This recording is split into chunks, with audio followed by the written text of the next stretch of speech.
करते हैं टेस्ट 44। इसका पहला क्वेश्चन है, केसर विलियम द्वितीय कहाँ का सम्राट था? केसर विलियम द्वितीय जर्मनी का सम्राट था। 2 नंबर हो जाएगा जर्मनी। आइए जर्मनी के बारे में कुछ जान लेते हैं। जर्मनी का शासक था हिटलर। हिटलर जर्मनी का शासक था और नाजीवाद का उदय, नाजीवाद का अवधारणा हिटलर के द्वारा ही दिया गया था। अगर कहीं पूछते कि जर्मनी का एकीकरण किसने किया, तो जर्मनी का एकीकरण बिस्मार्क के द्वारा किया गया था। जर्मनी का एकीकरण बिस्मार्क के द्वारा किया गया। अगला प्रश्न है, स्वाधीनता के पुत्र पुत्रियां नामक संस्था स्थापित किसके द्वारा किया गया था? यह जो 2 संस्था थे, पुत्र और पुत्रियां, यह अमेरिकी स्वतंत्रता संग्राम के दौरान स्थापित किया गया। 3 नंबर सही है। अमेरिकी स्वतंत्रता संग्राम 1775 से लेकर 1783 ईस्वी तक चला था। अगर यही पूछ दे कि फ्रांस की क्रांति कब हुआ, तो फ्रांस की क्रांति 1789 ईस्वी में हुआ था। फ्रांसीसी समाज में कितने प्रतिशत जनसंख्या किसानों का था? फ्रांसीसी समाज में 90% जनसंख्या किसानों का था। 4 नंबर सही हो जाएगा 90%। और फ्रांसीसी समाज 3 भागों में बटा हुआ, 3 स्टेट में बटा हुआ था। अगला प्रश्न है, हड़प्पा वासियों से संबंधित कौन सा कथन जो है असत्य, यानी कौन सा कथन गलत है? सबसे प्रिय पशु कुंवर वाला शरण था, बिल्कुल सही है। व्यापार जो था यह वस्तु विनिमय प्रणाली थी, यानी एक वस्तु देकर दूसरे वस्तु लिया जाता था। वस्तु के आदान प्रदान से व्यापार होता था। लिपि जो था वहाँ पे भाव चित्रात्मक या फिर चित्रलेखा कहा जा सकता है। शवक यानी जो मृत्यु के बाद डेड बॉडी को पूर्व से पश्चिम दिशा में लेटाया जाता था, बिल्कुल गलत है। जो शव है जो अभी भी वर्तमान समय में उत्तर दक्षिण दिशा में लेटाया जाता है, नॉर्थ से साउथ दिशा में रखा जाता है। अगर बात करें हड़प्पा की, तो हड़प्पा की खोज दयाराम साहनी के द्वारा 1921 ईस्वी में किया गया था। ऋग्वैदिक काल में देवताओं पर विचार कीजिए। इंद्र को किला तोड़ने वाला कहा गया था, बिल्कुल सही है। अग्नि को देवताओं और मानवों के बीच मध्यस्थता कहा गया है, यह भी सही। यानी अग्नि जो था वो देवताओं और मानवों के बीच में मध्यस्थ की भूमिका निभाता था। वरुण को प्राकृतिक संतुलन का रक्षक कहा गया। तो इसमें से तीनों कथन आपका सही हो जाएगा। तो ऑप्शन डी है उपयुक्त में से सभी। कनिष्क के शासनकाल के क्षेत्र में स्वतंत्र किन किन शैलियों का विकास हुआ था? कनिष्क के शासनकाल में गंधार कला और मथुरा कला, इन दोनों कलाओं का विकास हुआ है। तो सही हो जाएगा ऑप्शन ए 1 और 3। आगे बढ़ते हैं। 7 नंबर में कहा गया कि निम्नलिखित में सुमेलित युग में गलत है, यानी किसका मिलान गलत है? नेहरू रिपोर्ट पेश किया गया था अगस्त 1927, बिल्कुल गलत है। यह नेहरू रिपोर्ट मोतीलाल नेहरू के द्वारा 1928 में पेश किया गया था। गांधी इरविन समझौता 5 मार्च 1931 को हुआ था, बिल्कुल सही है। नौसेना विद्रोह फरवरी 1946 में हुआ। अगस्त प्रस्ताव अगस्त 1940 में हुआ था। ये तीनों घटनाएं सही है। तो ऑप्शन ए सही था, ये गलत था। स्त्री जरतोस्ती मंडल को किसकी अध्यक्षता में चलाया गया था? यह सेन माई एम उर्सेत की अध्यक्षता में चलाया गया था। 4 नंबर सही है। खुदाई खिदमतगार स्वयं सेवी संगठन की स्थापना किसने किया था? आइए ऑप्शन देखते हैं। खुदाई खिदमतगार की स्थापना बादशाह खान के द्वारा किया गया था। आपको यह नाम नया लग रहा होगा, तो बादशाह खान का जो उपनाम है वो है खान अब्दुल गफ्फार खान। खान अब्दुल गफ्फार खान, यानी इन्हीं के द्वारा खुदाई खिदमतगार की स्थापना किया गया था। खान अब्दुल खान को सीमांत गांधी भी कहा जाता है। अगला प्रश्न 10 नंबर, निम्नलिखित में कौन सुमेलित नहीं है? अनुशीलन समिति की स्थापना बंगाल में किया गया था, बिल्कुल सही है। गदर पार्टी की स्थापना सैन फ्रांसिस्को में किया गया था, यह भी सही है। इंडियन होम रूलिंग सोसाइटी का स्थापना इंग्लैंड में किया गया, बिल्कुल सही है। और आजाद हिंद फौज की स्थापना भारत में किया गया था, बिल्कुल गलत है। यह आजाद हिंद फौज की स्थापना सर्वप्रथम जापान में किया गया था। सर्वप्रथम जापान में 1942 में किया गया था, रास बिहारी बोस के द्वारा। रास बिहारी बोस के द्वारा। नोआखाली काल में महात्मा गांधी के सचिव कौन था? ये जो नोआखाली काल है यह बंगाल का विद्रोह था और इस समय महात्मा गांधी के सचिव प्यारे लाल है। ऑप्शन 3 हो जाएगा प्यारे लाल। लेकिन इससे पहले महादेव देसाई भी काफी लंबे समय तक महात्मा गांधी का सचिव रहे। यह कब से कब तक रहा? तो महादेव देसाई 1892 से लेकर के 1942 ईस्वी तक महात्मा गांधी के सचिव रहे। लॉर्ड वेलेस्ली के सहायक संधि के तहत देशी रियासतों को किस क्रम में अपने अधीन किया गया था? तो सबसे पहले हैदरा को मिलाया गया, उसके बाद फिर मैसूर, फिर हो जाएगा आपका मराठा पेशवा और फिर भोसले। तो ऑप्शन हो जाएगा ऑप्शन नंबर डी 4 1 2 3। आगे देखिए, अष्टछाप के प्रवर्तक किसे माना जाता है? अष्टछाप के प्रवर्तक वल्लभाचार्य को माना जाता है। ऑप्शन ए सही हो जाएगा। अगला प्रश्न है, इनमें से कौन सा क्रम सत्य सुमेलित नहीं, यानी कौन किसका मिलान गलत किया गया है? मुर्शीद कुली खां का जो काल रहा वो 1717 से लेकर 1727 ईस्वी तक रहा, बिल्कुल सही है। सिराजदौला का समय था 1756 से लेकर 1757 तक, और इसी के समय में काल कोठी की त्रासदी हुआ था। मीर जाफर का कार्यकाल 1757 से लेकर 60 तक हुआ। सैफ उद्दौला का कार्यकाल 1760 से लेकर 1770, बिल्कुल गलत है। इसमें से यही आपका मिलान गलत है। गृह त्याग के बाद गौतम बुद्ध के पहले शिक्षक कौन थे? जो घर त्यागने के बाद गौतम बुद्ध का जो प्रथम शिक्षक बने गुरु वो थे अलार कलाम। तो ऑप्शन नंबर 2 हो जाएगा। निम्नलिखित में कौन सा युग्म सही है? इन चारों में से किसका मिलान सही है? तो इसमें से नंबर 3 जो हो जाएगा सही है। निष्क सोने के सिक्के को कहा जाता था। निष्क सोने के सिक्के को कहा जाता है। कसारपन चांदी के सिक्के को कहते हैं। मस्क जो है यह चमड़े का थैला होता है। दिनार चांदी और सोने के सिक्के को कहा जाता है। हाथी गुफा अभिलेख निम्नलिखित में किस सम्राट से संबंधित है? हाथी गुफा अभिलेख का संबंध राजा खारवेल से है। ऑप्शन ए सही है। अंग्रेजों के द्वारा शुरू किए गए निम्नलिखित में किस सुधार का भारतीय बुनकरों और वस्त्र उत्पादन पर गंभीर नकारात्मक प्रभाव पड़ा था? भारतीय बुनकरों और वस्त्र उत्पादन पर जो गंभीर नकारात्मक प्रभाव पड़ा हुआ अंग्रेजों के मुक्त व्यापार सिद्धांत के बाद पड़ा था, इसलिए 2 नंबर सही है। रॉलेट एक्ट के किस प्रावधान का भारतीय नेताओं और जनता में सबसे अधिक विरोध हुआ था? जो सबसे अधिक विरोध हुआ था वो था वारंट रहित, यानी बिना वारंट के तलाशी और गिरफ्तारी का अधिकार यह था। रॉलेट एक्ट के द्वारा दिया गया था। बिना वकील बिना दलील का कानून कहा जाता था। 2 नंबर सही है। आगे देखिए 20 नंबर, सविनय अवज्ञा आंदोलन को कब शुरू किया गया? सविनय अवज्ञा आंदोलन की शुरुआत 12 मार्च 1930 से ही हो गया था और इस दिन से ही दांडी मार्च के लिए शुरुआत हुआ था, लेकिन ऑफिशियली तौर पर सविनय अवज्ञा आंदोलन की घोषणा किया गया 6 अप्रैल 1930 को। देखिए यहाँ पे आपका ऑप्शन नंबर 2 सही हो जाएगा। आगे 21 नंबर, निम्नलिखित में कौन अंतरिम सरकार में वित्त मंत्री था? अंतरिम सरकार में वित्त मंत्री हो जाएगा लियाकत अली खान। लियाकत अली खान सही आंसर है। और जब अंतरिम सरकार का गठन किया गया था उसमें मंत्रियों की कुल संख्या 14 थी और जब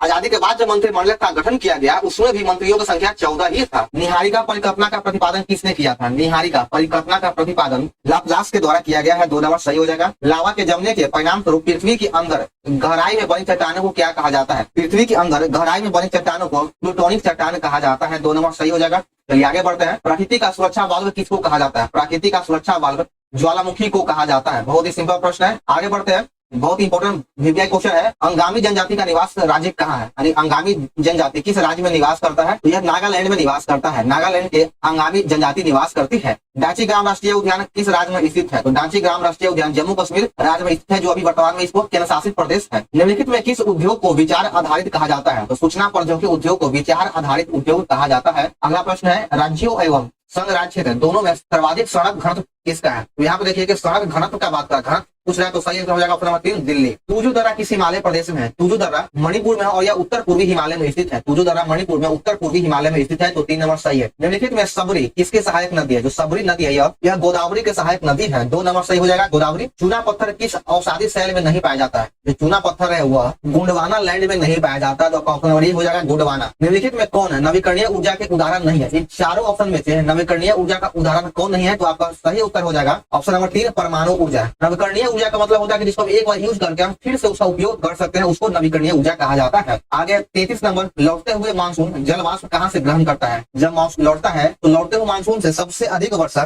तमिलनाडु के क्षेत्र में होता है, तो यह अपना जल वाष्प कहाँ से ग्रहण करता है? तो यह अपना जल वाष्प बंगाल की खाड़ी से ग्रहण करता है। आपका 3 नंबर सही हो जाएगा। आगे बढ़ते हैं। निम्नलिखित में कौन सा वन समुद्र एवं स्थलीय पारिस्थितिकी प्रणाली के बीच का एक सेतु की तरह कार्य करता है, सहजीवी संपर्क की तरह कार्य करता है? इसका सही आंसर हो जाएगा ऑप्शन डी मैंग्रोव वन।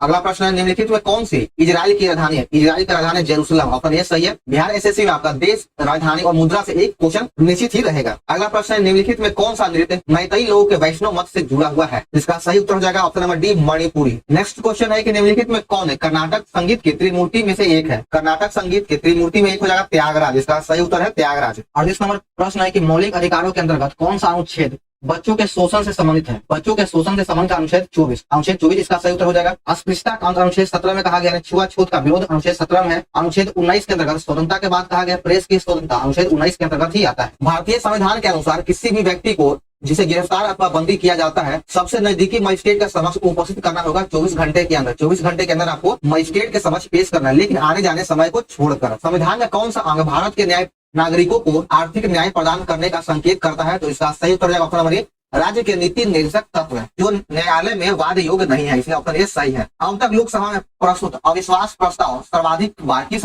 प्रधानमंत्री के सरकार के खिलाफ रखा गया है? तो सबसे अधिक अविश्वास प्रस्ताव इंदिरा गांधी के खिलाफ लाया गया था, तो 3 हो जाएगा इंदिरा गांधी। भारत का सोलिसिटर जनरल कौन होता है? तो भारत का सोलिसिटर जनरल एक प्रशासनिक अधिकारी होता है। एक प्रशासनिक अधिकारी होता है। निम्नलिखित में कौन अस्थायी समिति है? इन तीनों में से जो है कौन अस्थायी समिति है? देखिए सबसे पहले हम सभी समितियों के बारे में देख लेते हैं। प्राक्कलन समिति में कुल 30 मेंबर होता है जो लोकसभा का होगा, 30 मेंबर लोकसभा का है। लोक लेखा समिति में 22 मेंबर होता है जिसमें से 15 लोकसभा का और 7 राज्यसभा का मेंबर होगा। नियमन समिति में 15 सदस्य होता है और 15 सदस्य राज्यसभा का होगा। और इन तीनों में से जो तीनों समितियां जो है अस्थायी समिति है, तो ऑप्शन आपका डी सही हो जाएगा। ये तीनों अस्थायी समिति है। भारत के कार्यवाहक मुख्य न्यायाधीश की नियुक्ति कौन करता है? या तो कार्यवाहक मुख्य न्यायाधीश हो या फिर नॉर्मल मुख्य न्यायाधीश हो, उस सभी का नियुक्ति भारत के राष्ट्रपति के द्वारा किया जाता है। इस राज्य संघ शासित प्रदेश के विधानसभा में 2 महिलाओं के अनुसूची की नियुक्ति राज्यपाल के द्वारा किया जाता है। तो 2 महिलाओं का नियुक्ति जम्मू कश्मीर में किया जाता है राज्यपाल के द्वारा। निम्नलिखित में किस एक ने लोकपाल के पद के सृजन की संस्तुति किया था? लोकपाल के पद का सृजन की संस्तुति प्रशासनिक सुधार आयोग के द्वारा किया गया था। 3 हो जाएगा प्रशासनिक सुधार आयोग। लोकतंत्र का कार्य संचालन किसके अभाव में असंभव है?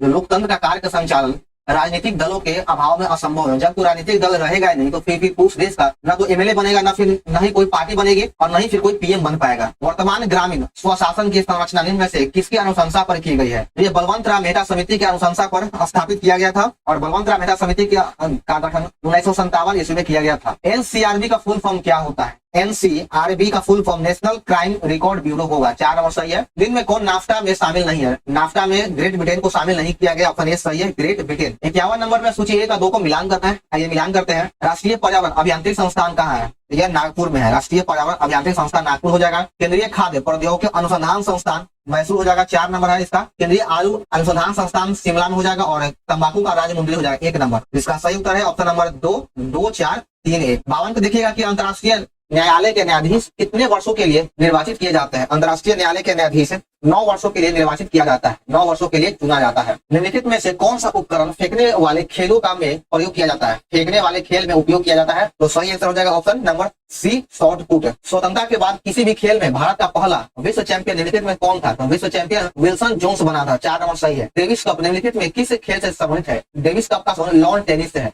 यहाँ पर टेबल टेनिस नहीं होगा और सिर्फ टेनिस होगा, क्योंकि अगर ऐसे देते तो लॉन टेनिस होता है। लॉन टेनिस से तो टेनिस है, तो टेनिस सही आंसर है। डॉक्टर राजेंद्र प्रसाद स्मृति पुरस्कार निम्नलिखित में किस क्षेत्र में दिया जाता है? डॉक्टर राजेंद्र स्मृति पुरस्कार लोक प्रशासन के क्षेत्र में दिया जाता है। आपका 2 नंबर सही है, लोक प्रशासन। लाइफ ऑफ पाई उपन्यास किसके द्वारा लिखा गया है? लाइफ ऑफ पाई जो उपन्यास है वह यान मार्टेल के द्वारा लिखा गया है। पार्श्वनाथ मंदिर किस राज्य में स्थित है? पार्श्वनाथ मंदिर राजस्थान में स्थित है। 3 नंबर सही हो जाएगा, राजस्थान। म्यांमार की मुद्रा क्या है? म्यांमार की मुद्रा म्यांमार कयात है। 3 हो जाएगा। भारत की सबसे लंबी नदी का नाम क्या है? भारत का सबसे लंबा नदी गंगा नदी है। ऑप्शन बी सही है, ये भारत में बहने वाली नदी है। दलदल में फंसे व्यक्ति को लेट जाने का सलाह क्यों दिया जाता है? जब आप कोई दलदल में फंस जाते होंगे तो आपको लेट जाना चाहिए। क्यों? क्योंकि क्षेत्रफल अधिक होने से दबाव कम हो जाएगा। अगर आप खड़े रहेंगे तो आपका दबाव आपके पैर पर ज्यादा लगेगा, आप जल्दी आप अंदर धंसते चले जाएंगे। तो ऑप्शन ये सही है कि क्षेत्रफल अधिक होने से दबाव कम हो जाता है। गर्म मौसम में पंखा चलाने से आराम महसूस होता है। क्यों? तो हमको आराम इसलिए मिलता है क्योंकि हमारा पसीना तेजी से वाष्पीकृत हो जाता है, यानी वाष्पीकरण के कारण हमको आराम महसूस मिलता है। मनुष्यों के लिए मानक ध्वनि स्वर कितना है? तो मानक ध्वनि स्वर 60 डेसिबल होता है। 2 नंबर सही है। हमें वास्तविक सूर्योदय से कुछ मिनट पूर्व सूर्य दिखाई देने लगता है, यह किस वजह से? सूर्य उगने से कुछ समय पहले हमें सूर्य दिखाई देता है, यह प्रकाश के अपवर्तन कारण ऐसी घटना होती है। 4 नंबर सही है। अगर आगे है 65 नंबर। ट्रांसफार्मर के कोड बनाने के लिए निम्नलिखित में किसका उपयोग किया जाता है? ट्रांसफार्मर के कोड बनाने में नर्म लोहे का उपयोग किया जाता है। 1 नंबर सही है, नर्म लोहा। रडार सिस्टम में उपयोग की जाने वाली तरंगें कैसी होती है? तो रडार सिस्टम में रेडियो तरंग का उपयोग किया जाता है। ऑप्शन 2 सही है, रेडियो तरंग। एक पतली झिल्ली से होकर प्रकाश नेत्र में प्रवेश करता है, इस झिल्ली को क्या कहा जाता है? इस झिल्ली को कॉर्निया कहा जाता है। 2 नंबर हो जाएगा, कॉर्निया। मक्खन कोलाइड तब बनता है जब वसा की गुलिकाएं पानी में छितर जाते हैं। 3 नंबर सही हो जाएगा।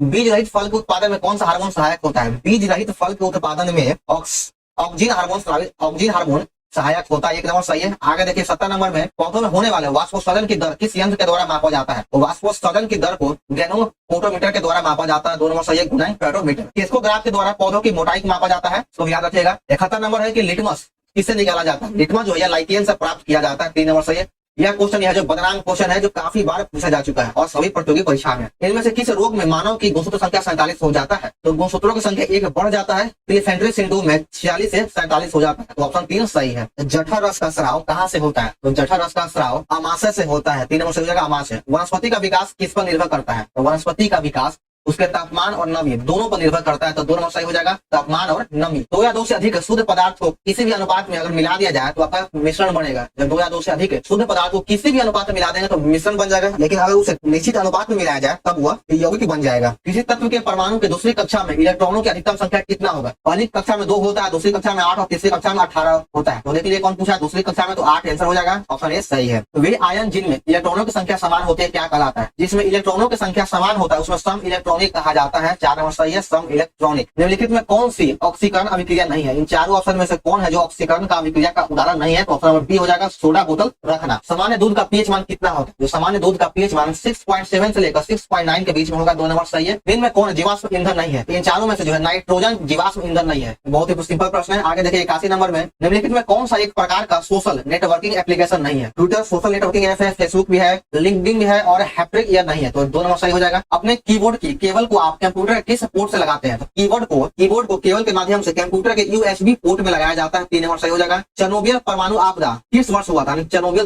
परमाणु दुर्घटना किस वर्ष हुआ? तो यह 1986 ईस्वी में हुआ था। 1 नंबर सही हो जाएगा, 1986। निम्नलिखित बाघ आरक्षित क्षेत्र में क्रांतिक बाघ आवास के अंतर्गत सबसे बड़ा क्षेत्र किसके पास है? तो सबसे बड़ा जो क्षेत्र है वह नागार्जुन सागर श्री सेलम के पास है। 3 नंबर सही हो जाएगा। आगे 85 नंबर में मिनामाटा रोग किसके कारण होता है? मिनीमाता रोग मिनामाटा रोग जो है यह मरकरी प्रदूषित जल के ग्रहण करने से होता है। 3 नंबर सही हो जाएगा। आगे बढ़ते हैं। इसरो ने किस वर्ष, इसरो ने 2017 में श्रीहरिकोटा अंतरिक्ष केंद्र से एकल रॉकेट से कितने उपग्रह का प्रक्षेपण किया था? तो 2017 में 104 उपग्रहों का प्रक्षेपण किया गया था इसरो के द्वारा। निम्नलिखित में कौन सा DRDO द्वारा विकसित एक मल्टी बैरल रॉकेट सिस्टम है? त्रिशूल और धनुष ये दोनों नहीं है। आगे देखते हैं ऑप्शन को। तो DRDO के जो द्वारा एक मल्टी बैरल रॉकेट सिस्टम जो लॉन्च किया गया वो पिनाका है। 3 नंबर सही है। निम्नलिखित में से समुदाय की विशेषता को पहचाने। तो समुदाय की विशेषता हो जाएगा सामूहिक जीवन। 1 नंबर सही है। टी माल्थस ने द माल्थ्यूसियन थ्योरी नामक प्रसिद्ध सिद्धांत को प्रतिपादित किया था जो जिसका संबंध किससे है? तो इसका संबंध जनसंख्या से था।